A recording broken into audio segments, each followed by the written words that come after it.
Today I'm going to go over my favorite fantasy football trades that you guys have sent in to me and the ones that I believe are going to be league-winning trades that you guys have made this year. Make sure you like this video and subscribe to this channel and become an official Fanalyst today by joining the link in the description. So this trade came in from Matt Kearney. He said he traded Ramondre Stevenson for Jalen Waddle and Mike Gesicki, guys. Now the reason that I love this trade so much, guys, and you know that I just made a trade for video for Ramondre Stevenson, but also earlier in the year I made a trade for video for Jalen Waddle. Guys, if you can get Jalen Waddle in a trade, you gotta take it 9 times out of 10. Jalen Waddle, unbelievable upside. It doesn't matter the matchup with the Miami Dolphins. If you have the chance to get Jalen Waddle, you go do it. He could absolutely finish as a top 5 wide receiver. He is a league-winning type of player, guys, because the consensus is that Tyreek Hill is, of course, the #1 wide receiver here. And so Jalen Waddle is not as exciting as Tyreek Hill is. But in reality, this is even better situation than Jamar Chase and T. Higgins in Cincinnati. The 2 Dolphins wide receivers, guys, are going to be one of the few pairs of receivers that could absolutely finish inside the top 5 of fantasy wide receivers this year. That is one of the rare instances I would trade Ramondre Stevenson here. And of course, Mike Gesicki is what he is. He's a backup tight end. He's borderline rosterable. But the real winner here is the one who gets Jalen Waddle. Matt Kearney was the one who sent this in. Good job on getting this deal done. So the next trade that came in was from Adam Farnsworth. Adam went ahead and sent Jeff Wilson for Kadarius Tony. And this was a few weeks ago after both Jeff Wilson and Kadarius Tony got traded. So guys, this one, to me, this could be very close, or it could be very lopsided. And I'll tell you what I'm thinking right now. So Jeff Wilson, he sends away Jeff Wilson. Jeff Wilson does appear to be the running back 1 in Miami now. He had a good game last week. He had a good first game there, and they are going to continue to use him. But my problem with Jeff Wilson is that when he comes from San Francisco, he knows that the system over there is going to ride the hot hand. Raheem Mostert is still healthy and active. San Francisco's offensive coordinator, Mike McDaniel, is now the head coach in Miami. I think he's going to run a very similar system over there with them because Raheem Mostert already had a lot of success earlier on in the season. It was Chase Edmonds who was the backup running back, and then Raheem Mostert was taking over. And so at this point, it's like I don't see Raheem Mostert just getting phased out entirely. And that's kind of contrary to a lot of people's opinions on Jeff Wilson versus Raheem Mostert this year. So I think Raheem Mostert is still going to be more relevant than people are realizing. I don't think Jeff Wilson is just going to take over the workhorse running back duties personally. Now, on the other hand here with Tony, this is the reason why I love this trade, and I think it's going to be a league-winning trade. I have made several videos over the past couple of weeks stating that you need to go after Kadarius Tony. There's so many reasons for this, guys. Number 1, great talent. One of the most explosive talents that we have in the NFL today is Kadarius Tony. He is unbelievable on his feet, unbelievable with the ball in his hands. But one of the other reasons here is that he goes to the perfect situation. We already know this. He was traded to the Kansas City Chiefs.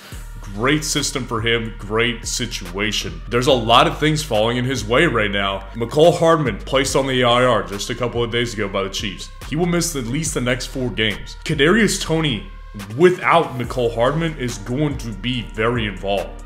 Juju Smith-Schuster out for week 11. Now, he probably won't be out for more than 1 week, but I'm just saying, Kadarius Tony was traded to the Chiefs for a 3rd and a 6th rounder. The Chiefs are not going to give up a 3rd rounder for a player that they anticipate keeping on the bench. Kadarius Tony had a little bit of a breakout game in week 10. I expect Kadarius Tony to light it up in fantasy for the rest of the season, guys. That is why I love this trade, and whoever got Kadarius Tony, Adam, you did a great job. So this trade came in from Chief Knoll 44. In this trade, they gave up Dameon Pierce and Miles Sanders for Alvin Kamara, Darrell Henderson, and Antonio Gibson. Now, I love getting Antonio Gibson and Alvin Kamara right now, and it sounds really weird, but here's the reason. Alvin Kamara is Alvin Kamara. I believe that he is going to bounce back. I love getting Alvin Kamara here. Now, here's the reason that I actually like getting Antonio Gibson right now. Is because J.D. McKissic was actually just placed on the IR today by the Washington Commanders. So he is going to miss probably the entire rest of the season. That is going to leave Antonio Gibson getting a lot of the passing down work and Brian Robinson getting a lot of the running down work. Guys, Antonio Gibson is now relevant once again in fantasy football. This is the best time to trade for him. Darrell Henderson doesn't really matter to me in this trade very much, but getting Antonio Gibson and Alvin Kamara is a big deal here in my opinion. Now, Dameon Pierce, I've been a big fan of Dameon Pierce this year. I've been really tooting his horn. But I do like the idea of getting Alvin Kamara. And when you throw in Miles Sanders on top of that, getting him off your team, a player that I don't really personally prefer, very inconsistent guy, you're going to get Alvin Kamara and Antonio Gibson, a running back one for sure, and a borderline RB2. So this is just a great trade in my opinion. This was a great job by Chief Noel. The next trade we have was sent in by Matt Dyer.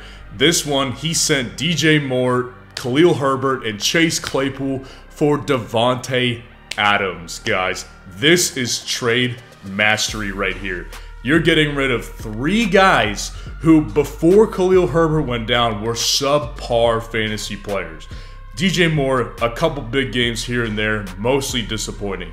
Khalil Herbert, a guy that I really liked, but now is down with injury.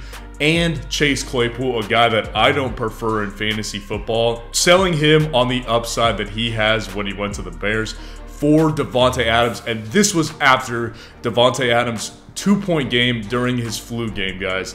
This is unbelievable trade mastery.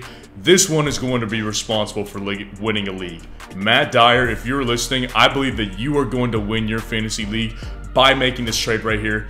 Very, very nicely done. You deserve a round of applause. The next trade was sent in by Brian, and this one was a straight up trade that I really like. This one was Gabe Davis for Travis Etienne. Now, this one sounds crazy at this point in the season. If you made this trade yesterday, nobody would believe you. Nobody would believe you that anyone would give you Travis Etienne for Gabe Davis straight up. Gabe Davis is a good fantasy player, but Travis Etienne is a top 12 running back in this fantasy season. This is an unbelievable trade. This was made right before the Jacksonville Jaguars traded away James Robinson, guys. And if you'll recall, I made a video about trading for Travis Etienne about a day before the Jacksonville Jaguars traded James Robinson. So this was actually a comment on my video that he bought into that video I made. He made the right decision, trading Gabe Davis for Travis Etienne. This move is going to win you a league, Brian. Congratulations. Put in your best trades that you've made this season below. Make sure you like this video and subscribe to this channel and become an official Fanalyst today by joining the link in the description. And if you're looking for a player that you should be trading for before week 11, click on this video right here.